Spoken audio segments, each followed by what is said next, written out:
Beautiful morning to you, and many thanks for joining us on Daybreak Sports. I'm Boluwaji Ogumola. Let's kickstart the show this morning from the Nigerian National League, where Kun Khalifa Football Club head coach, his name is Obinna Uzoho, has assured that his team will, of course, display quality and determination in the 2024-2025 NNL Super 8 tournament. Uzoho stated that his players are committed to working hard in order to secure promotion to the NPFL next season. Kun Khalifa will compete against Cry FC, Osun United, Wiki Tourist, Barao Football Club, Wadi Wolves, Doma United, and Yobedese Stars for the 4 available qualification spots to the NPFL. I'm still talking about the NNL this morning. Barao Football Club players have been rewarded with a sum of 2 million naira for qualifying for the NNL Super 8 playoffs. The owner of the club, Barao Jibrin, made the donation to the players during the visit to their training ground earlier in the week. Barao Football Club, alongside Wiki Tourist, qualified from Conference C of the NNL. He assured continued support for the football club until the club secures promotion to the Nigeria Premier Football League next season.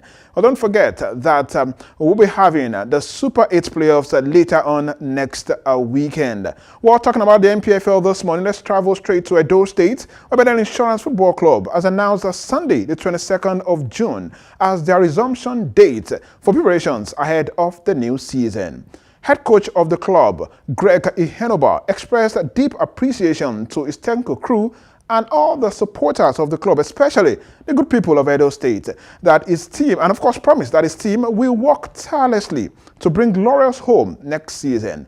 Bedell Insurance, of course, in a circular released by its secretary yesterday, Charles Ihemekwen, directed their players and officials to resume on Sunday, the 22nd of June. And according to the circular, the first training session will hold on Monday, the 23rd of June, beginning from 8 a.m. Players and officials of the club had proceeded on a 1-month-long holiday immediately after the end of the 2024-2025 NPFL season on the 25th of May.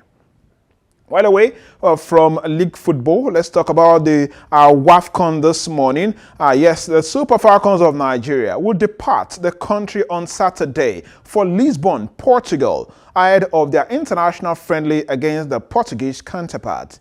The team, coached by Justin Madugu, will face the Europeans, that's Portugal, later next Monday. The Super Falcons of Nigeria and the officials will then proceed to Morocco the following day for their final preparations for the 2024 Women's African Cup of Nations. While in Morocco, they will face their counterparts from Ghana in another international friendly game. The Super Falcons are aiming to win a record-extending 10th title in Morocco this year. They are drawn in Group B alongside Tunisia, Botswana, and Algeria. They will play their opening 3 games at the Labi Zaouli Stadium in Casablanca, Morocco. But their first game is against Tunisia on the 6th of July. And we indeed wish them all the best as they look to make Nigeria proud once again.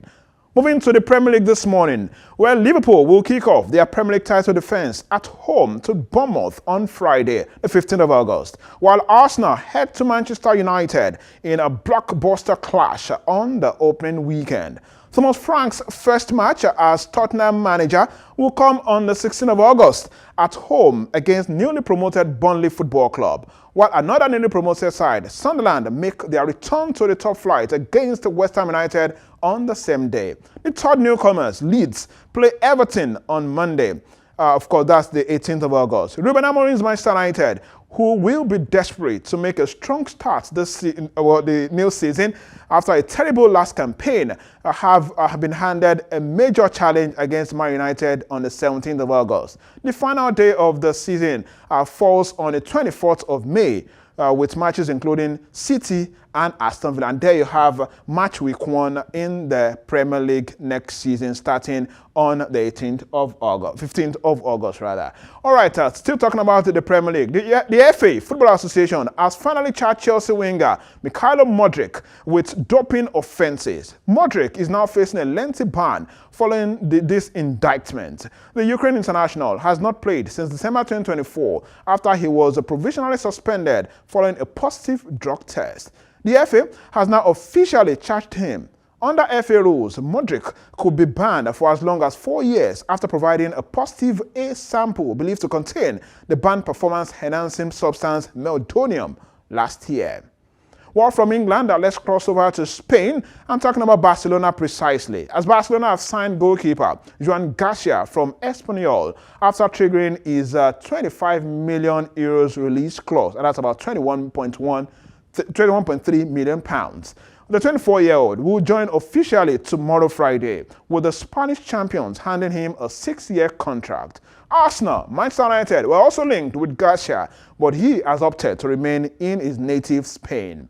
Since his debut for Espanyol in 2021, he has made 67 appearances for the club, and of course, Garcia helped Espanyol win promotion to the La Liga in 2023-2024 season and played a key role in their top-flight survival last season, making the most saves as 146 in the league division.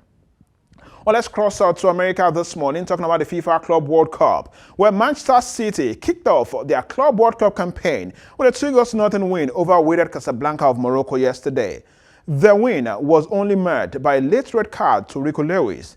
Phil Foden opened the scoring after just 114 seconds after a good work by Jeremy Doku, and their pair once again combined just before halftime to double the advantage, with the Belgium converting a corner that was swung in from the right. Also yesterday, Trent Alexander-Arnold's first appearance for Real Madrid ended in a 1-1 draw as Federico Valverde saw his 92nd minute penalty saved by Al Hilal goalkeeper Bono in the Club World Cup yesterday. Also, Pachuca's Club World Cup campaign got off to a rough start yesterday as they suffered a 2-1 defeat in the hands of Red Bull Salzburg in Cincinnati.